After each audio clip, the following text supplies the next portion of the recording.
아버지가 만든 천재, 아버지를 증오한 철학자, 존 스튜어트 밀의 결핍. 3살 때 그리스어를 배우기 시작한 아이가 있었습니다. 8살엔 라틴어를 마쳤고 12살엔 논리학과 경제학을 독파했습니다.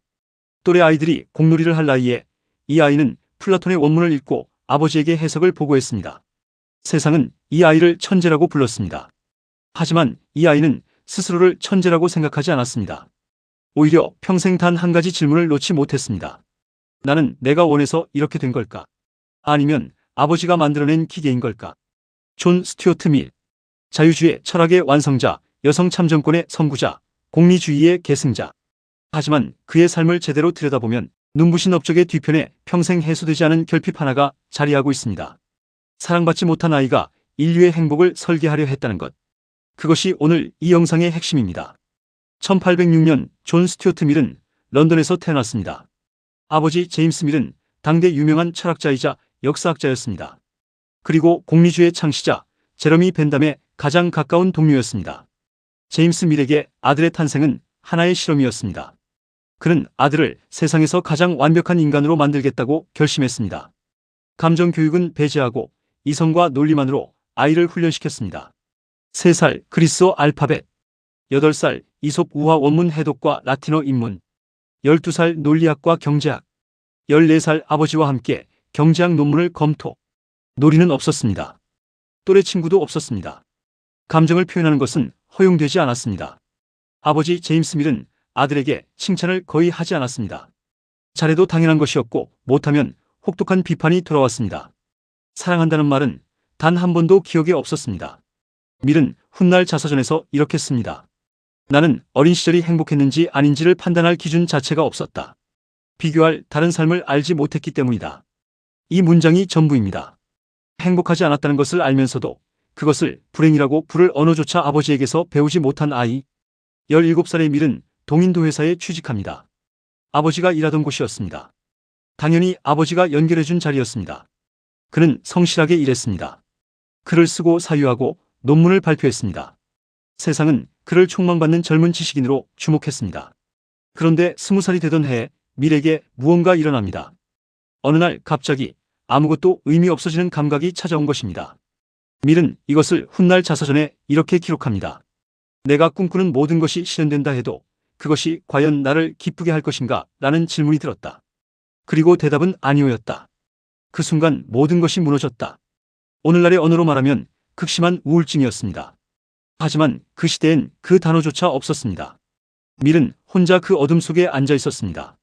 아버지에게 털어놓을 수 없었습니다. 감정을 드러내는 것 자체가 아버지 앞에서는 허용된 적이 없었으니까요. 그는 시를 읽기 시작했습니다. 워즈워스의 자연 시편들이었습니다. 처음으로 눈물이 났습니다. 이성으로만 자란 사람이 시에서 처음으로 감정을 배운 것입니다. 그 경험이 밀을 바꿉니다. 벤담과 아버지가 가르쳐준 공리주의, 즉 최대 다수의 최대 행복이라는 공식에 밀은 처음으로 의문을 품습니다. 행복이란 계산될 수 있는 것인가? 인간의 감정을 숫자로 환산하는 것이 과연 옳은가? 벤담의 공리주의는 쾌락과 고통을 양으로 측정합니다. 더 많은 쾌락, 더 적은 고통. 이것이 선이라는 논리입니다. 그러나 밀은 여기에 결정적인 한마디를 추가합니다. 만족한 돼지보다 불만족한 소크라테스가 낫다? 쾌락에는 질이 있다는 것입니다. 배를 채우는 기쁨과 진리를 깨닫는 기쁨은 같은 것이 아니라는 것입니다. 이것이 밀이 공리주의를 계승하면서도 변형한 핵심입니다. 아버지의 철학을 이어받았지만 그 철학에 아버지가 자신에게 허락하지 않았던 것, 즉 감정과 품위와 내면의 질을 집어넣은 것입니다. 결핍이 사상을 만든 것입니다. 24살의 밀은 해리엇 테일러를 만납니다. 유부녀였습니다. 당시 사회에서 이 관계는 심각한 스캔들이었습니다. 그러나 밀은 개의치 않았습니다. 해리엇은 밀이 평생 처음으로 만난 자신을 있는 그대로 받아들여주는 존재였습니다. 칭찬하고 함께 사유하고 감정을 나눌 수 있는 사람. 아버지에게서 한 번도 받지 못한 것들이었습니다. 두 사람은 20년 가까이 공개적인 지적 동반자 관계를 유지했습니다. 해리엇의 남편이 사망한 후 밀은 그녀와 결혼합니다. 결혼 후 밀이 가장 먼저 한 일이 있습니다. 법적으로 남편이 아내의 재산과 신체에 가지는 모든 권한을 자신은 포기한다는 각서를 직접 작성한 것입니다. 1851년의 일입니다. 여성 참정권 운동이 태동하기도 전이었습니다. 해리엇은 7년 후 세상을 떠납니다. 밀은 평생 그 상실에서 벗어나지 못합니다. 그는 아예 그녀가 묻힌 프랑스 아비뇽 근처로 이사해서 남은 생의 대부분을 그 도시에서 보냅니다. 사랑을 한 번도 배우지 못한 사람이 사랑을 가장 절절하게 알게 된 순간 그것을 잃은 것입니다. 밀의 대표 저작들을 살펴보면 그의 결핍이 고스란히 투영되어 있습니다. 1859년에 출간된 자유론. 이 책의 핵심은 단 한 문장으로 요약됩니다. 타인에게 해를 끼치지 않는 한 어떤 개인도 자신의 방식대로 살 권리가 있다. 이것을 해악 원리라고 부릅니다. 국가도 사회도 다수결도 개인의 삶에 간섭할 수 없다는 것입니다. 이 사상이 어디서 나왔는지 이제 이해가 됩니다. 아버지에게 자신의 방식대로 살 자유를 단 한 번도 허락받지 못했던 사람. 어린 시절 내내 타인의 설계대로 살아온 사람. 그 사람이 개인의 자유를 철학의 중심에 놓은 것입니다.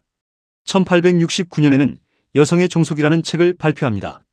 당시로선 너무나 급진적인 내용이었습니다. 여성도 남성과 동등한 법적 권리를 가져야 하며 결혼은 복종의 계약이 아닌 대등한 파트너십이어야 한다는 주장이었습니다. 밀은 하원 의원이 되었을 때 직접 여성 참정권 법안을 의회에 제출합니다. 부결되었지만 그 법안은 훗날 영국 여성 참정권 운동의 씨앗이 됩니다. 밀에게 배워야 할 것이 있다면 그것은 지적 용기입니다. 그는 아버지의 제자였지만 아버지의 사상을 그대로 물려받지 않았습니다. 스승이 틀렸다고 생각하면 공개적으로 수정했습니다. 다수가 옳다고 해도 자신이 틀렸다고 생각하면 혼자서 반대 방향으로 걸어갔습니다.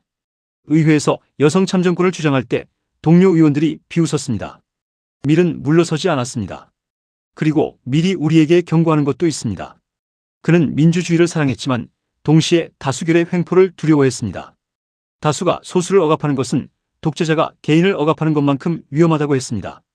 오늘날 우리가 사는 세계에서 이 경고는 여전히 유효합니다. 숫자가 많다고 해서 옳은 것이 아니며 대중이 동의한다고 해서 그것이 진리가 되는 것은 아닙니다. 밀은 1873년 프랑스 아비뇽에서 세상을 떠납니다. 66살이었습니다. 해리엇이 묻힌 묘지 바로 옆에 함께 묻혔습니다.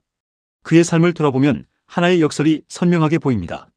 아버지는 아들에게서 감정을 빼앗아 최고의 이성적 존재를 만들려 했습니다. 그러나 그 아들은 평생 감정의 결핍을 메우기 위해 싸웠고 그 싸움의 산물로 역사에 남을 자유의 철학을 완성했습니다. 아버지가 지운 것을 아들은 사상으로 되찾은 것입니다. 천재는 만들어지는 것이 아닙니다. 결핍이 방향을 만들고 고통이 깊이를 만들고 상실이 언어를 만듭니다. 밀의 자유로는 어쩌면 어린 존이 아버지에게 차마하지 못했던 말일지도 모릅니다.